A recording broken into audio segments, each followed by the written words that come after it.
मैं हमेशा धर्म जात को हटा के बात करता हूँ, इसीलिए आज ऐसी एक बात बताना चाहता हूँ जिसे दिल से सुनना यार, ध्यान से सुनना। आपके लिए है, मेरे लिए है, किसके लिए है? कोई जो अगर बोलता है समाज में, किसके लिए? कोई एक दुनिया में ऐसा इंसान है जो कि महा घटिया है, उसका एक अलग ही वर्ग है, वो कभी सुधर नहीं सकता। इसका जीता जागता सबूत मैं अभी 1 मिनट में देने वाला हूँ, पहले बात सुन लीजिए। कोई भी पार्टी का जो होता है, कोई भी पार्टी का जो ये होता है सुप्रीम, वो तो अकेला पार्टी का ये कर दिया। उससे जो जुड़ने वाले लोग होते हैं वो उस पार्टी को नीचा स्तर या ऊपर स्तर ले जाने की क्षमता रखते हैं। नीचा स्तर पे लेके जाएगा तो सोच घटिया रहेगा तो घटिया जाएगा, ऊपर लेके जाएगा सोच अच्छा रहेगा तो ऊपर जाएगा। और आज मैं एक ऐसे व्यक्ति के बारे में बात करने वाला हूँ जो संविधान की शपथ लिए हुए बैठा है, अपने आप को MP MLA कहता है, बड़ी पार्टी का भाग कहता है, और वो दिल्ली में एक मंच से हमारे मुस्लिम समुदाय के भाइयों की बहिष्कार करने की बात करता है। उसका नाम है प्रवेश वर्मा करके कुछ है, आप अगर सर्च मारिएगा तो आपको मिल जाएगा। उसने कहा कि जो मुस्लिम रेडी लगाता है उससे सामान मत खरीदो, जो रेस्टोरेंट मुसलमान का उस पर मत जाओ, जो मुसलमान मछली वगैरह बेचता है उससे मतलब पूरी तरह से उसका बहिष्कार करो। और वो व्यक्ति MP है, संविधान की शपथ लेके गौ माता को खा के बैठा हुआ, ये मैं खुले अंदाज में कहता हूँ। ऐसे लोग कभी भी हमारे देश में पनपने नहीं चाहिए। अगर एक मुसलमान ऐसी बयान दे देश विरोधी तो वो आतंकवादी और वो राष्ट्र विरोधी। और जब ऐसे ऐसे लोग BJP से आते हैं और ऐसी बयान देते हैं, उस पर प्रशासन, सिस्टम, कॉन्स्टिट्यूशन, पार्टी सब मौन क्यों? सवाल यहाँ है। जब एक मुसलमान कुछ कहता है कि मैं इस देश में अनकंफर्टेबल महसूस कर रहा हूँ, तो कहता है कि पाकिस्तान चले जाओ। और अगर कोई हिंदू ऐसे बयानबाजी करे तो उसको आप कहाँ तक सच मानते हैं? अब मैं एक बात बताता हूँ, ध्यान से सुनना। इस सब को अलग करो, इस सब का फोल्डर अलग कर दो, ठीक है? और जो हम लोग हैं, जो नेता वेता से हट के हमारे समाज के व्यक्ति हैं और जो चाहते हैं कि समाज में ये सब ना आए, जब हम अपने आसपास के लोगों से लड़ते हैं धर्म जात के नाम पे, तो सबसे ज़्यादा हानि, सबसे ज़्यादा लॉस हमें होता है, तकलीफ हमें होती है, खून हमारा बहता है। तो ऐसे लोगों के लिए प्रशासन है, पुलिस है, लेकिन हमें आक्रामक नहीं होना चाहिए। और अगर ये नहीं होता है तो हम आवाज़ उठा सकते हैं। इसका मतलब ये नहीं अगर वो हिंदू है ऐसा बोल दिया तो हम अपने बगल वाले हिंदू भाई को उसी नज़र से देखें। मैं अभी तक जितने मुस्लिम भाई को जानता हूँ, नेता के लेवल पे हों या फिर समाज के लेवल या मेरे दोस्त के लेवल पर हों, वो सब इन सब से अलग सोच रखते हैं और मैं उन सब के साथ हूँ। लेकिन आज जो ये बयानबाजी हुआ है ये कहाँ तक सही है, ये आप बताइए।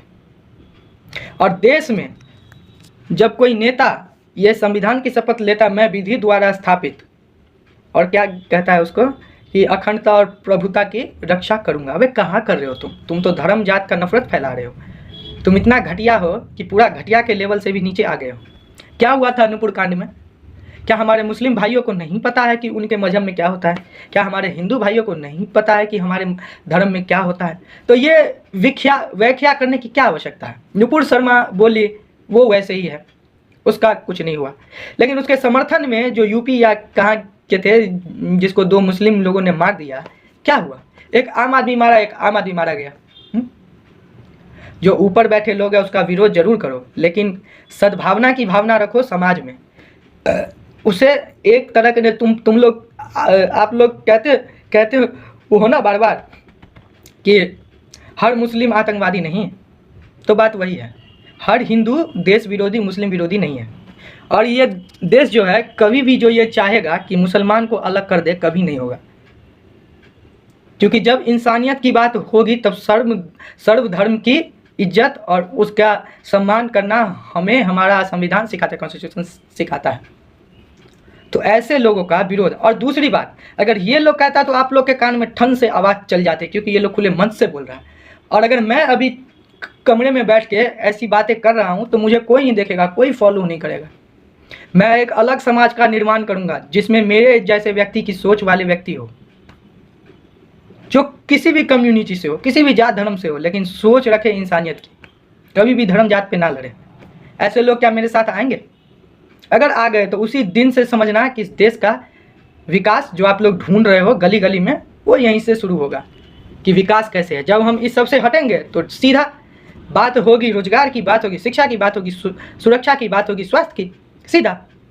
क्या आप लोगों में इतना दम है कि हमें लाइक करके इस वीडियो को फैला के इतनी ताकत दो कि ऊपर तक मैं खुले मन से बोल सकूं कि स्टॉप ऑल दिस नॉनसेंस, ये सारा चीज़, ये धंधेबाजी बंद करो। संविधान की शपथ माँ बाप की शपथ से ऊपर होता है, क्योंकि वो देश की शपथ लेता है, हैं, और भगवान को साक्षी मान के शपथ लेता है। तो ऐसे व्यक्तियों को आप कैसे जवाब देंगे? बार बार सत्ता बदल के, बार बार नेता बदल के नहीं। अपने आप के इंसानियत को जगाइए, अपने आप के सोच को जगाइए, अपने आप के भीतर के टैलेंट को पहचानिए कि आप क्या कर सकते हैं, और तब उतरिए इसमें। उसके बाद देखिए कि क्या बदलता है, नहीं बदलता है। मैं दिव्यांग कम्युनिटी से आता हूँ, शायद इसीलिए लोग मेरी बातों को नहीं समझ पाते। ये मेरी दुर्भाग्य नहीं है, आप सबकी है। और मेरा हमदर्दी सबसे ज़्यादा दिव्यांग से होता है, वो चाहे मुस्लिम हो, हिंदू हो, किसी भी अदर कास्ट के हो। तो गरीबी का कोई मजहब नहीं होता और भूखे का कोई धर्म नहीं होता। इतनी बात को दिमाग में डाल के जय हिंद जय भारत बोल के और आज से ही उतरिए और आज से ही मेरे साथ आइए। देखिए बिहार से जो कैंपेन शुरू होगा वो पूरे देश में फैलेगा। और आज मोदी राज कर रहा है ना, मैं खुल के कहता हूँ कि मैंने भी मोदी को वोट दिया था, तभी वो मोदी प्रधानमंत्री बने हैं। आप सब ने भी दिया। क्या मुसलमान ने मोदी को वोट नहीं दिया था? बिना वोट दिए वो बन गए क्या? लेकिन आज मैं उनके विरोध में हूँ, क्योंकि उनकी सोच अब मेरे से मैच नहीं खाती है। लोग हमें कब तक ठगेंगे? कब तक ठगेंगे? जब तक हम अपना सोच समझ अलग नहीं करते, हम गुलामी से बाहर नहीं निकलते, तब तक हमको ठगेंगे। मेरा धर्म जो कहता है वो मैं भली भांति जानता हूँ। मुझे कोई समझा नहीं सकता कि तुम्हारा धर्म क्या है। बात खत्म। कोई भी हमको क्या बताएगा? मेरे भीतर ही राम है, मेरे भीतर ही रावण है। अब बशर्ते ये है कि मैं रावण का इस्तेमाल करूँ या राम का। तो बात बस इतनी सी है।